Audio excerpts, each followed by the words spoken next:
Zrumbesh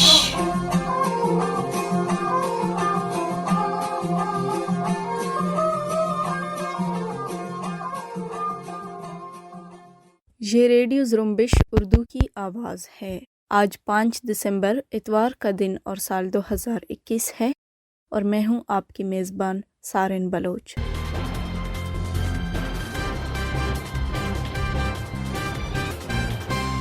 radio Zrumbesh کے آج کے نیوز بلیٹن میں بلوچستان سمیت علاقائی و عالمی خبریں شامل ہیں۔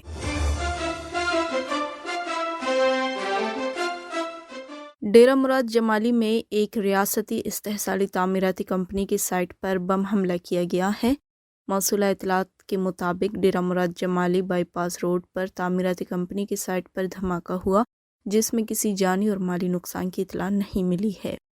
قابض حکام کے مطابق دھماکہ ریموٹ کنٹرول ڈیوائس کے ذریعے کیا گیا۔ گوادر اور شہرک سے قابض پاکستانی فوج نے 2 طالب علموں سمیت 3 افراد کو جبری لاپتہ کیا ہے۔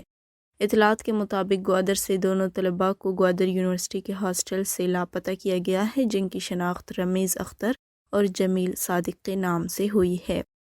رمیز اختر کے بارے میں اطلاع ملی ہے کہ وہ پشکان کا رہائشی ہے، جسے 1 دسمبر کی رات تربت یونیورسٹی گوادر کیمپس کے ہاسٹل سے پاکستانی فورسز اور سادہ کپڑوں میں ملبوس اہلکاروں نے جبری لاپتہ کیا۔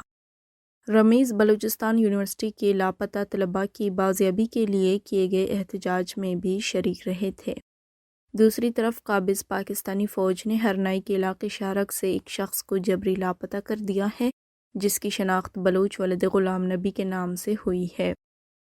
بلوچ کو 29 نومبر کو قابض پاکستانی فورسز کے اہلکاروں نے شہرک کے علاقے سے حراست میں لے کر لاپتہ کر دیا ہے، جو بنیادی طور سے بی کے علاقے ببر کچ کا رہائشی ہے، جبکہ ہرنائی میں مالداری کے سلسلے میں رہائش پذیر تھا۔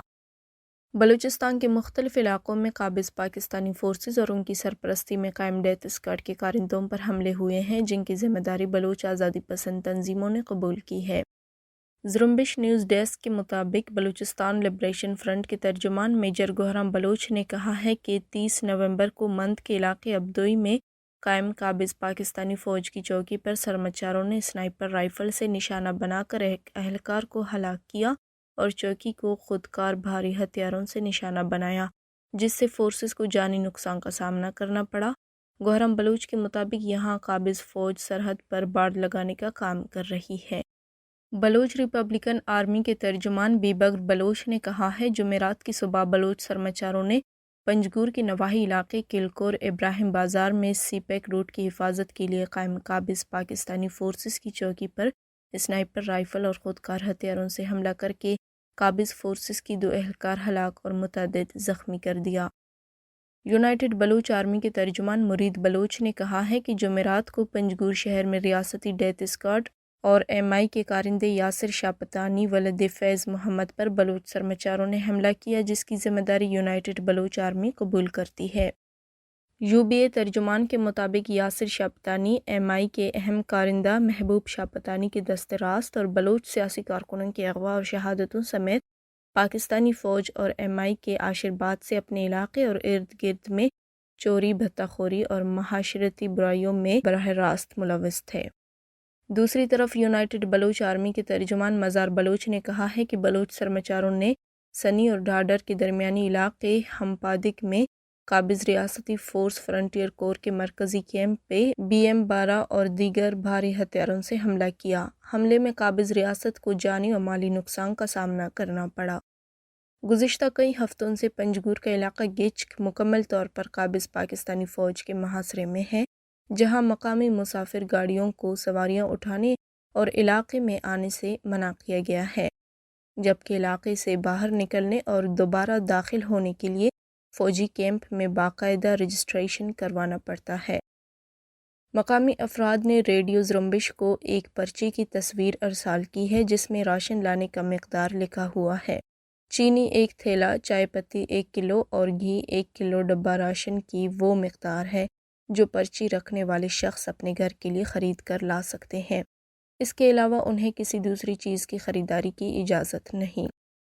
مقامی لوگوں نے اسے اندرون بلوچستان ٹوکن سسٹم سے تعبیر کرتے ہوئے کہا کہ ایک طرف بارڈر پر ٹوکن سسٹم کے خاتمے کی بات کی جا رہی ہے، جبکہ دوسری طرف بلوچستان کے گاؤں گچ کے رہنے والوں کو شہر جانے کے لیے فوج سے ٹوکن لینا پڑ رہا ہے۔ انہوں نے زرمبش کے نام بھیجے ایک نامہ میں لکھا، وزیر اعلیٰ بلوچستان عبدالقدوس بزنجو پنجگور ایران بارڈر کھولنے کی بات کر رہے ہیں اور یہاں پنجگور گچ کے ایک نیا بارڈر بن رہا ہے۔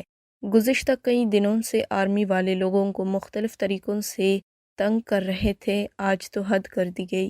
پنجگور ایران بارڈر کی طرف گچ ٹو پنجگور اور پنجگور ٹو گچ بھی ٹوکن سسٹم شروع کیا گیا ہے۔ اس حوالے سے تفصیلی رپورٹ ریڈیو زرمبش کی ویب سائٹ پر موجود ہے۔ گوادر میں گوادر کو حق دو تحریک کا اپنے مطالبات کے حق میں دھرنا جاری ہے، جسے 20 روز مکمل ہو گئے۔ دوسری طرف گوادر کو حق دو تحریک کا نام تبدیل کر کے اسے بلوچستان کو حق دو تحریک کا نام دیا گیا، جبکہ دھرنے میں گوادر کے علاوہ بلوچستان کے دیگر علاقوں سے بھی لوگ شریک ہیں۔ جاری دھرنے سے خطاب کرتے ہوئے مولانا ہدایت الرحمان بلوچ نے کہا کہ بلوچستان کے وسائل کی لوٹ مار کی اجازت نہیں دیں گے اور یہ دھرنا مطالبات کی منظوری تک جاری رہے گا۔ انہوں نے کہا کہ ہمیں اپنے شناخت، وسائل اور حقوق مانگنے کی پاداش میں انڈیا کا ایجنٹ کہا جاتا ہے۔ ایجنٹ وہی ہے جو یہاں کے وسائل لوٹ رہے ہیں۔ انہوں نے کہا کہ یہاں مقامی لوگوں کی تذلیل کیا جاتا ہے۔ چین سے ایک کھانے پکانے والا گوادر آتا ہے تو تمام سڑکیں بند کی جاتی ہیں۔ انہوں نے کہا کہ ہمارے ماہی گیروں کو سمندر میں جانے نہیں دیا جاتا ہے۔ مولانا ہدایت الرحمان بلوچ نے کہا کہ اگلے جمعے کو پاکستان کی تاریخ کا سب سے بڑا ریلی نکالی جائے گی اور ہم یہ واضح کریں گے بلوچستان پر چوروں اور ڈاکوؤں کا قبضہ قبول نہیں کریں گے۔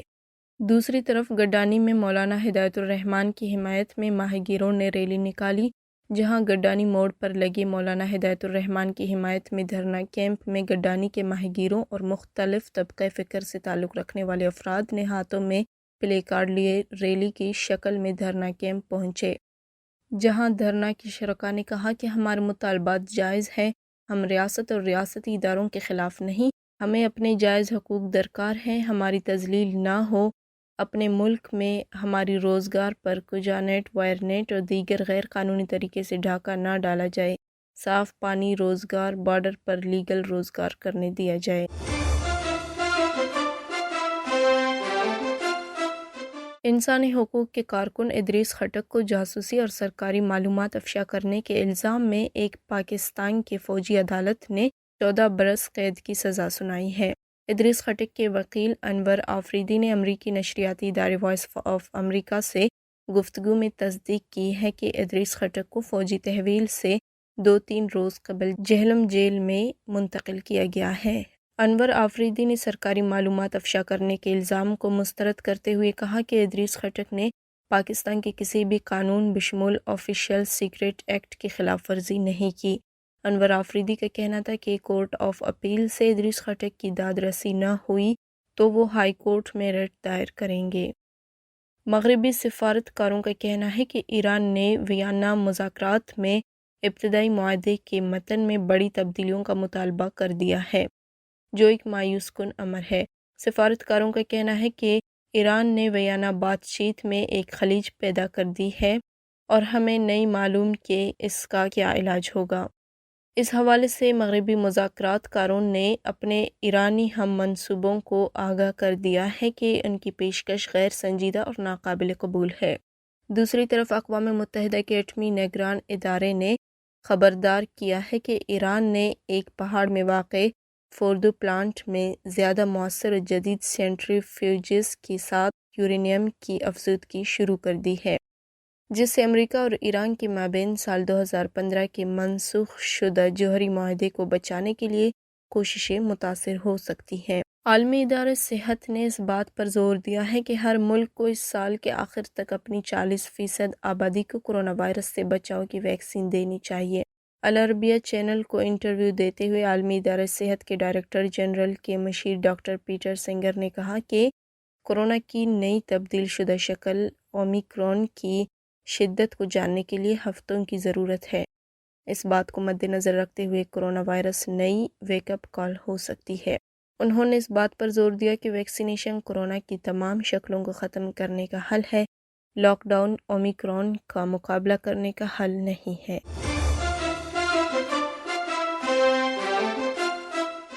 اسی کے ساتھ ہی آج کے نیوز بلیٹن کا اختتام ہوتا ہے۔ سارن بلوچ کو اجازت دیجیے۔